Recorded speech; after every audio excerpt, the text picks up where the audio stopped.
Alright guys, welcome back to another one. Now, I love making these videos to show you guys what's best in the new updates. Now, I'll most likely be making another video on top of this for tomorrow showing another 5 that are amazing. Now, these 5 are just damn right powerful as hell. And what's great about the weapons that I have in mind are all of them have either gotten a damage increase or an increase to their weapon skills and recovery speed, just all around amazing weapons. So let's just get started now. So the first weapon I want to have a look at is Morgott's Sacred Spear. Now if you guys remember in 1.03, the pre-patch to 1.04, Arcane got a huge buff. Now on top of that in 1.04, this weapon got an increase into the cast speed, which equals to more DPS. Now this weapon does an insane amount of bleed damage, so you can actually scale your character around bleeds. Now this weapon is probably one of the highest DPS in the entire game. It is ridiculously powerful.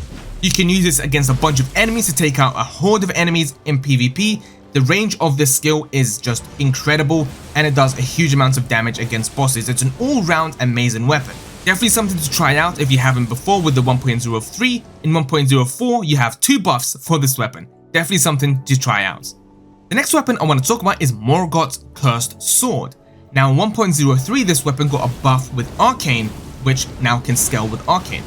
And then in 1.04 we've got another increase to basically everything.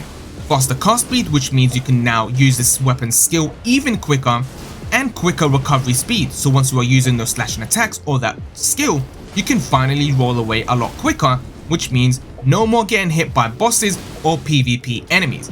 Now we also have hyper armor on this weapon, which again equals to using the skill you can finally never get staggered when you are getting hit. And of course this weapon does do bleed damage, which makes it one of the better weapons in this list for PvP. High damage, very good attacks, and also good recovery. So yeah, definitely one of the better weapons for PvP in this list, something to try out. It is an amazing weapon. Now we all know that the Marais Executioner Sword was a fan favorite weapon because of its high damage. Now I was kind of surprised for this weapon to get a buff, but surprisingly, yes, we actually did get a buff for this weapon. Now the thing that got buffed with this weapon is its skill. It has more range. Not only on top of the range, you can actually cancel this weapon's skill and quickly roll out the way from it. So now you're not stuck in that skill, but on top of that you have more range.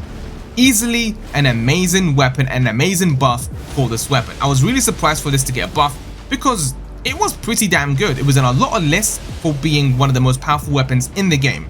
So while using this skill, it's got more range, so you don't have to be right in front of the enemies or PvP enemies. You can stand a bit further back now, and let's say that an enemy is coming towards you while using the skill, you can quickly roll away and get out of it.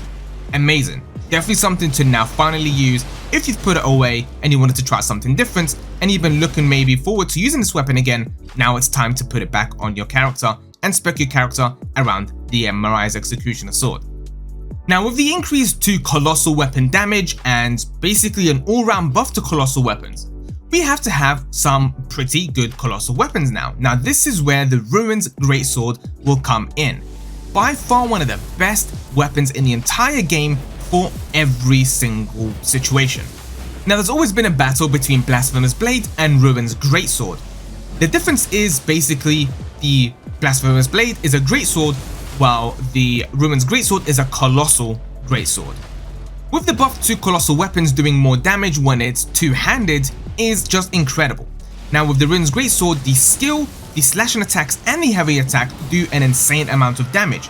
Now on top of the buff where colossal weapons do more damage now, it makes it easily one of the best colossal weapons in the entire game. But I would strongly recommend using maybe a strength build for the Ruin's Greatsword because you're going to do even more damage. Now I wasn't running a strength build, so my damage wasn't that crazy, but if you do run a strength build, it is just ridiculous. Now for the final weapon I want to talk about, and I will definitely be making another video showing another top 5 for the update, I have to include the Godslayer Greatsword. This weapon is an all-round amazing colossal weapon. Now I did just talk about the Ruin's Greatsword, but what's different about the Godslayer Greatsword? Well, it's its speed. This weapon has the fastest swinging attacks for all colossal weapons in the game. Now on top of that, we have an increase to damage while two-handing this weapon, and we got a damage to guarding, and we also have an amazing skill for this weapon doing an incredible amount of damage.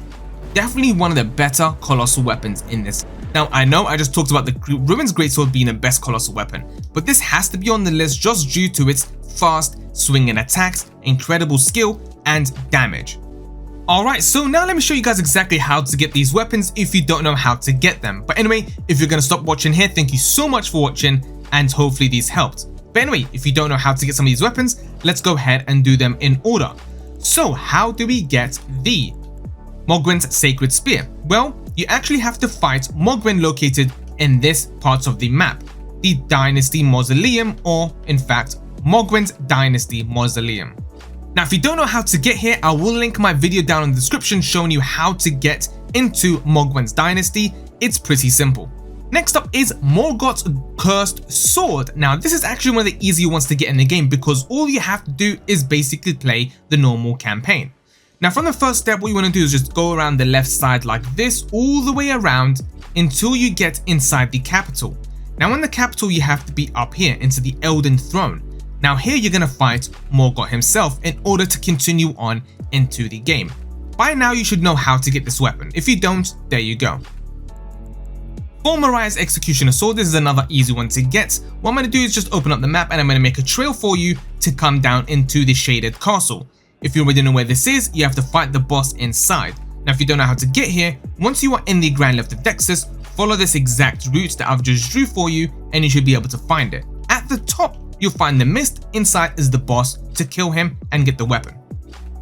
For the Ruins Greatsword, this is another simple one to get, but many people actually miss it out because of how you get it. So first off, what you want to do is kill Radahn himself. If you don't know how to do that, just search up a video. It's very, very simple. If you don't know, or just want to do it quickly, come down to this part of Caelid and there's going to be a teleporter right here. It will take you to this part of the map and then you can go ahead and kill Radahn. Once you've killed Radahn, just come back to a grace site and then come back to this location once again. And this gate will now be closed. Go inside, kill both of the enemies and you'll get the Ruins Greatsword. And finally, to finish things off, we have the Godslayer Greatsword. Now for this one, you want to come down to the Divine Tower of Caelid located right over here. Once you've climbed all the way up, okay, it's easy. This is the grace site you're going to be at, and then follow exactly where I go and you can pick up the weapon from, again, another boss. Not only do you get the weapon, we actually get the full armor set as well, the Godskin Apostle armor.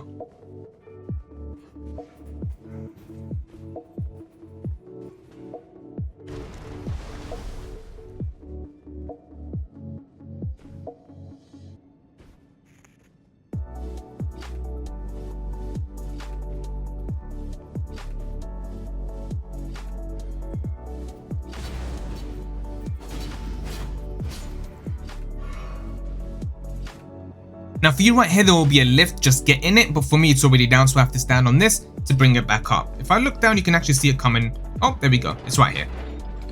Okay, just get in it and it should take you up to one more level. Alright, now from here you can actually go up this ladder and open up the door, which takes you to the grace site of this area, so if in case you do die, you can just come back through this way. But anyway, you can just continue on.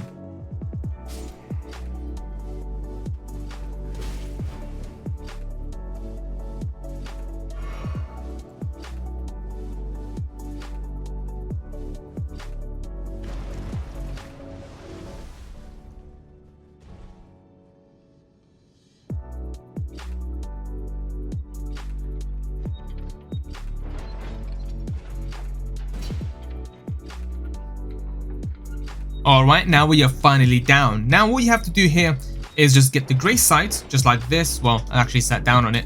But anyway, you're basically done. Now just come down over here. There's going to be an enemy in your way right there, but just to the left of him, just behind him, is going to be the doorway for the boss battle. And killing him, you get the armor and the weapon itself. But anyway, that's pretty much it. Thank you guys so much for watching. Hopefully the tutorial was easy enough to help. I didn't want to fully go into detail on how to get each item because the video will be like an hour long. But anyway, thank you guys so much for watching and I will see you all on the next one.